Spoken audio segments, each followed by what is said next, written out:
So in the late 2010s, the Australia-China relationship started to experience a significant amount of turbulence.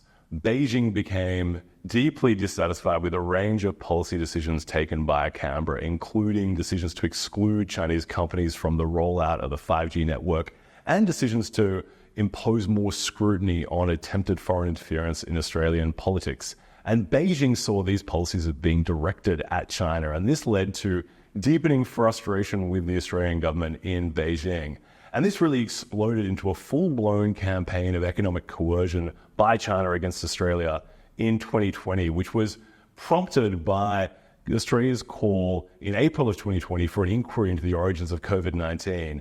That call was, in a way, the fuse that lit the explosive campaign of economic coercion that played out over the course of a number of years. And in fact, China's campaign of economic coercion is still in place. There are still a couple of Australian exports that are being restricted in their access to the Chinese market by China's politically motivated trade restrictions. But at its height, China's campaign of economic coercion impacted a whole host of different Australian exports, from Australian wine and lobster, which were much harder to access in China, to fungible commodities like coal and copper ores and concentrate, which almost entirely were excluded from the Chinese market.